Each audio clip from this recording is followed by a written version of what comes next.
હરિઓમ. જય સૂર્યનારાયણ ભગવાન સૂર્યનારાયણનું વ્રતનો મહિમા. આ વ્રત મહાસુદ સાતમ એટલે કે રત સપ્તમી અથવા તો કોઈ પણ રવિવારથી શરૂ કરી શકાય છે.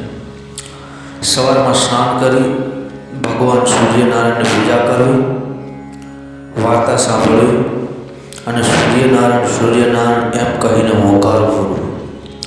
આ વ્રત 6 માસ રવિવાર સુધી ચાલે છે. આ વ્રત કરવાથી ભગવાન સૂર્યનારાયણ પ્રસન્ન થાય છે.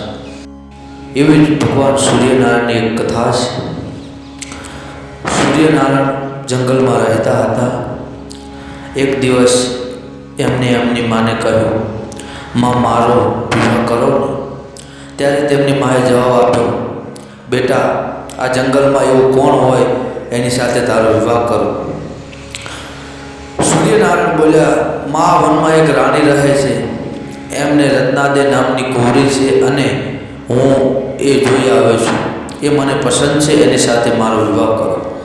મા કહે, બેટા તેઓ હા પાડશે, એકવાર પૂછો તો જુઓ.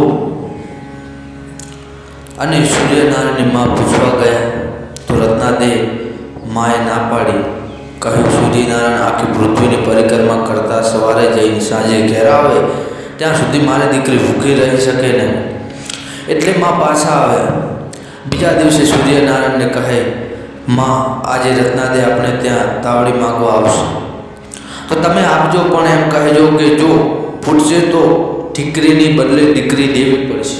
આવી શરત મૂકી. બીજા દિવસે રત્નાદે તાવડી લેવા આવ્યા.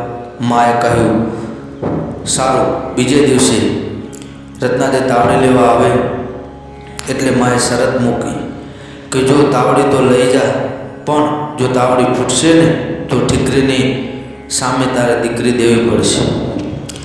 રત્નાદે તાવડી લઈ શરત સ્વીકારી અને ચાલતા થયા. રોટલા કઢાઈ ગયા અને રત્નાદે તેની માએ ખાધું. પછી રત્નાદે તાવડી આપવા ગયા ત્યાં રસ્તામાં બે સાંડ લડતા હતા.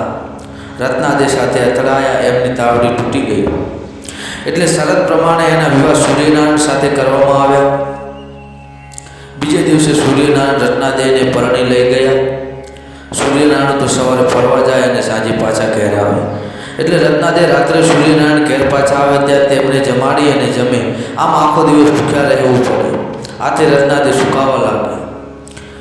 જેથી રત્નાદેની માએ એમને શીખવાડ્યું કે તારે સૂર્યનારાયણને સવારે સાકરનું પાણી પાઈને મોકલવા, પછી તારે આખો દિવસ જમવામાં વાંધો નહીં.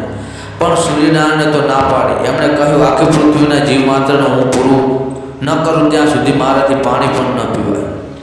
આથી રત્નાદે એમની માને પારખું કરવાનું મન થયું. એમણે એક કીડી લઈને ડબ્બામાં પૂરી દીધી. સાંજે સૂર્યનારાયણ ઘેર આવ્યા. ત્યાં તેઓ જમવા બેસવાની તૈયારી કરવા લાગ્યા. ત્યારે રત્નાદે પૂછ્યું, તમે સૌનું પૂરું કરી આવ્યા?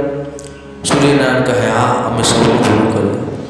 ખોટી વાત છે, આ ડબ્બીમાં એક કીડી છે, એનું તમે પૂરું કર્યું નથી.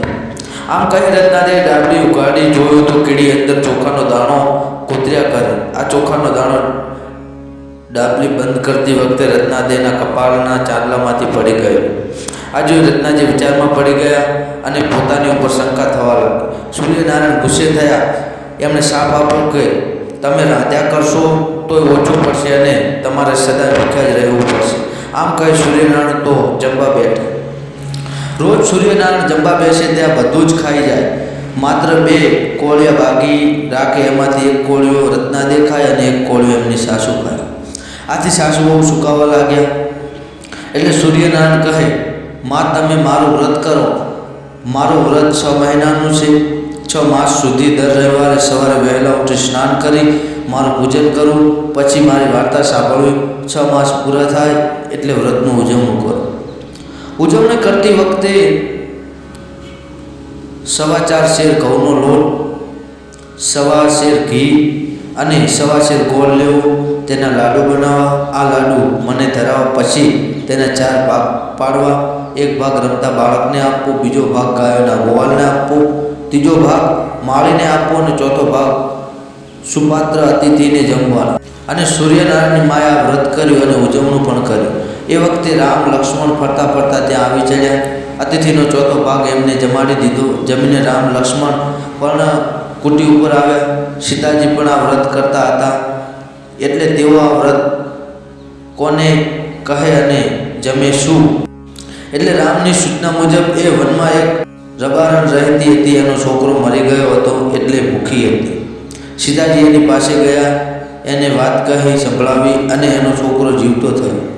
આળસ મરડી તેઓ બેઠા થયો. પોતાનો છોકરો સજીવન થયો એટલે રબારણે પોતે પણ સૂર્યનારાયણનું વ્રત લીધું. આ સૂર્યનારાયણનું વ્રત સૌને ફળ્યું એવું વ્રત કરનાર, વાર્તા સાંભળનાર અને દરેકને ફળજો. બોલો સૂર્યનારાયણ ભગવાનની જય. હરિ ઓમ.